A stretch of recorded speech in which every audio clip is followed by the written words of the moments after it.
Hello YouTube friends, this is the introduction to the series that I want to make about Liberty fabrics. I've been talking about it for ages, haven't I?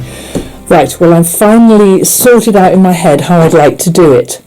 I'm going to do this little introduction now and tell you a little bit about Liberty fabric and how I got involved with working with it. And then the series is going to include some of the things that I make over these next few weeks. So maybe, I don't know, maybe I'll post them once a week, a bit of a Liberty thing, and it'll have that Liberty introduction, so you'll know it's not an ordinary video about the stuff that's going on here. So Liberty fabric then. In the description below, I'm going to leave you some links, quite a few links to... one of them is a video that is made about the production of the fabric, and then some other little links to stuff about Liberty. Liberty fabric then, what is it? I'm not going to give you a massive history because I've just done a little search online there, and there's so much information there if you wanted to do your own search. But to say very simply, Liberty is a shop in London, and it was established in the late 1800s by a bloke called Arthur Lazenby Liberty. That was his name. So he was Mr. Liberty. So it's not called it for any other reason. Maybe if he'd been called, Mr. Smith, it would have been Smith's. I don't know. But anyway, he was quite a guy by all accounts, and he liked to travel a lot, and he travelled to the east, where he saw all these fabulous designs and textiles and carpets and rugs and so on, and he brought these things back to his little shop on Regent Street in Liberty in Regent Street in London, and he started stocking these things that he found on his travels.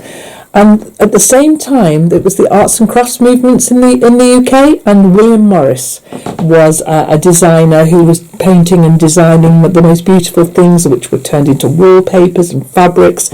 And he and William Morris had a bit of a collaboration. So there's a little bit of setting him in history. But this fabric that is called Liberty Tana Lawn, what's that? Tana Lawn, Lake Tana, in Ethiopia, is where the cotton was grown, and the cotton was it had a very long staple, which means that the length of the fibres was long, which means that it could be spun more finely, and when it was woven the cloth was very fine. It had a very high thread count, and so the cloth was almost like silk but with the properties of cotton. And I suppose that's one of its main properties is that it's got this fantastic handle. It's a beautiful fabric. So I've always known Liberty's been around, but what on earth got me into it? Well, it was quite by accident. I've always messed about with fabric all my life, and my mum met many years ago a woman called Kathleen, who got her interested in quilt making. But what it was about Kathleen was she was quite a remarkable person. She had owned and run a fabric shop, like a sewing shop, in the south of Lancashire for many years. And also she was a bit of a hoarder. I think anybody who's involved with fabric and textiles and wool and yarn, any of those things, we're all hoarders, aren't we? But because she had a shop, she had a huge amount of hoarding going on, and she closed the shop when she retired. Her husband had died, she was on her own. She moved to near where my parents used to live. When she was downsizing, she gave quite a lot of things to my mum. My mum would use them, if they were suitable for what she was doing, and if my mum didn't want them, she would give them to me. And she would say to me, "Oh, Kathleen's she's left some things for you in the conservatory." And they were always really interesting bits and pieces that she was trying to pass on to people that she knew would be interested in them. Well, there was a suitcase, and I didn't even open it. Mum said, "There, Kathleen's left you this." Okay, so I just put it in the boot of the car and drove it home with some of the bits and pieces, and I didn't really look at it for a day or two. I thought, oh yeah, I wonder what's in that suitcase. So I opened the suitcase. Well, inside the suitcase was this lady's complete stash of Liberty fabric. Now, I knew about Liberty, but I'd never really handled it. I'd never really seen it. And I never really understood it until I opened up this suitcase and found inside this fabric that was like nothing I'd ever handled before. Then I started researching it, and I started looking into the designs and how it had been designed and the history of it, and I was hooked, completely hooked.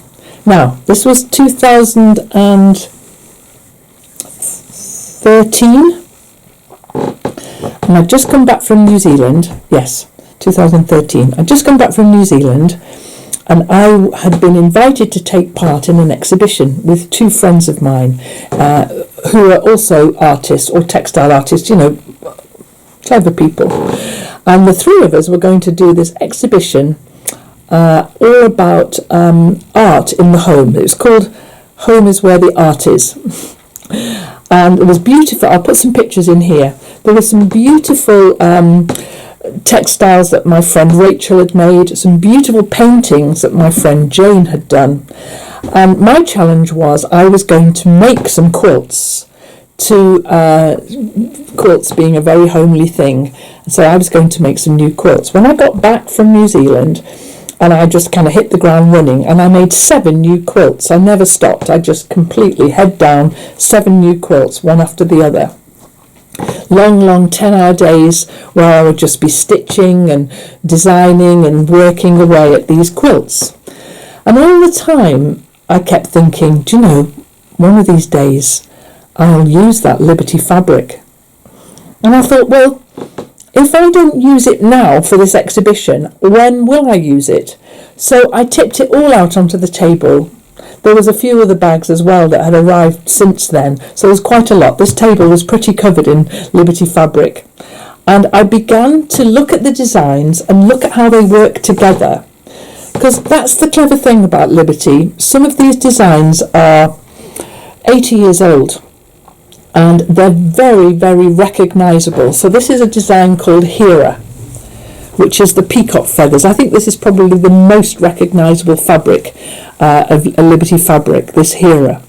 And the clever thing about how the designs work is that this is Hera in the traditional blue, but here it is in a rather lurid pink, and here in a green. It's the same fabric design, but they would make this fabric in lots of different colourways.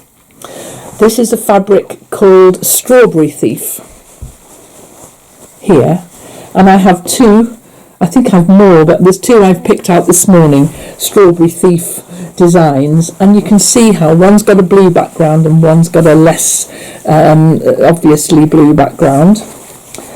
This is a print called Betsy. This is Betsy. Now, you may even recognise these prints. The designers that they used worked together. So they would design something, but they would have reference to the other designers as well, and also include these other colours that would blend well together. So you pick up this one and this one, and they actually work really well together, not just because of the fact it's this fantastic fabric, but because they chose a colour palette that was similar, and they designed with reference to each other. Now, there's a lot more modern designs these days which are on Tana lawn, but not quite to my taste. I like the really, really old designs. So I tipped all this fabric out and I thought, yeah, I'm going to make a quilt using this Liberty. And what I love about the way that the designs are is the gradation of colour. So the quilt that I'm going to put in here to show you now is the one that I made. I'll see if I didn't take any video of it, but I'll see if I can put a few pictures in here while I'm talking. What I wanted to achieve was the idea of a colour wash idea, where we would start with a very, very dark colour, work our way all the way into the middle where it was almost disappearingly light, and then back out again the other side to a very dark colour. My daughter-in-law Anna, she says it looks like it has a bright light shining in the middle of it, which and it does. I think that's a very good description. So I made that quilt, and it was the showpiece of the exhibition. The other quilts were great. I really liked them, but I really liked that one best of all, and I sold it. And I also got a commission to make another one, so that was very good. And it started me on the track of thinking really much more carefully about fabric choices, and rather than just shoving any old cotton prints together, it got me really thinking very carefully about how to use design in the prints as well as design in the quilt. But I want to show you this fabric now that I've been showing you here, because this one's my favourite. I'll show you in the most traditional colourway, which is probably this one. This is a design called Wiltshire Berry. I'll get really close in so you can see it's lots and lots of berries and foliage. So that's Wiltshire Berry. But very cleverly, Wiltshire Berry comes in so many different colourways. There's one that's a bit more purpley, then that lovely pale green one, another red one, but quite a different red. These are all Wiltshire Berry, but then here there's a fantastic blue one, and then this green, which I absolutely adore. Okay then, so Liberty. What are we going to do now that I've fallen in love with Liberty? What was I going to do about that? Well, nothing really. After Kathleen's Fabrics, I thought, oh, I better buy some of this stuff. It's £25 a metre if you buy it from Liberty's in London. £25 a metre, which is incredibly expensive. Far, far too expensive to cut up and make into quilts. However, the stuff is printed in Lancaster, and I pass by Lancaster every time I go and see my dad. So I used to call in to the factory and go to the factory shop and buy up little bits of Liberty. They got very cautious about it when they realised that people were buying it and selling it on eBay, which I think is a terrible thing to do.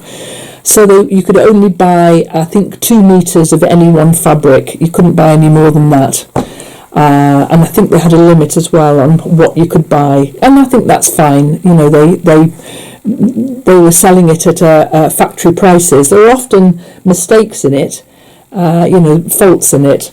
But if you were making quilts with it, you could cut round the mistakes.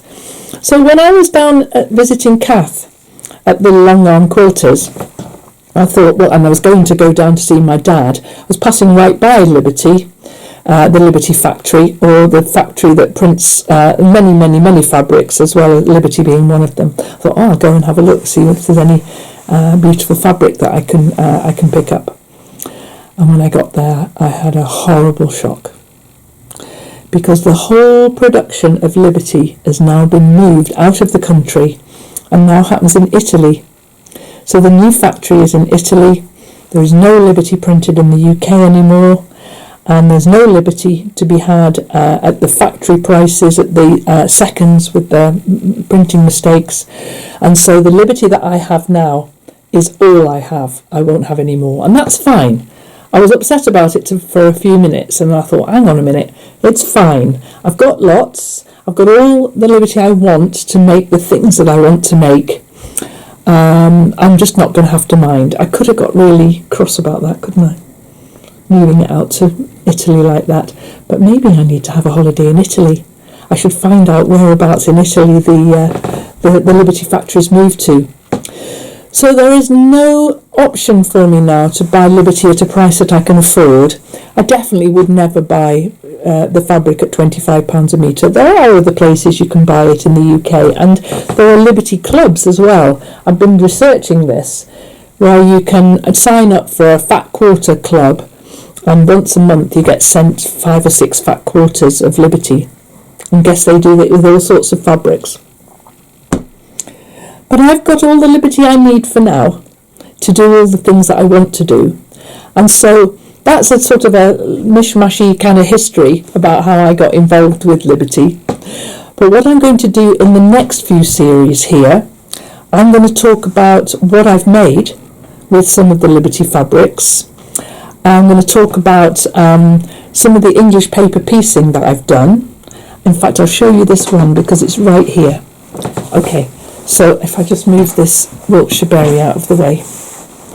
So this then is a colour wash quilt that I made, and I made this one. On the back it's got two different colours of Liberty that are all quilted in the same size grid as the front, and this is all squares of 2-inch squares of Liberty, all pieced together English paper piecing style, like we did the dog.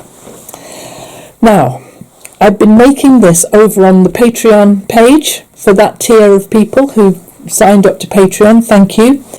And the idea with this one is that this is going to be entered into a prize draw for patrons, and because I liked it a lot, I'm actually making another one, and this one's for me. So this one is going to be raffled or auctioned, or what's it going to be? Prize drawn. This one's going to be prize drawn for the patrons, and this one is going to be for me, because again I designed this in that same colour wash way. There are no repeats here, so there are 49, are there 7 by 7, 49 squares here with no repeats. And that's the wonderful thing about Liberty. With the quilts that the colour wash quilt that I've shown you, do you know, I think there are very, very few repeats, if any. That's how many fabrics there are to go at. Okay then, so that's enough for this time. In the future videos that I'm going to make, I'm going to show you some of the things that I've made using Liberty, and how I made them. Don't fall in love with Liberty like I did. It's very, very, very expensive hobby to have, but it really is the most beautiful fabric you will ever work with. It's an absolute joy. Okay guys, I'll see you next time in the Liberty series, and then soon we'll be getting into some gardening, because the garden's definitely waking up out there and the soil's warming up. Thanks for watching, and I'll see you next time we do some Liberty stuff. Bye for now.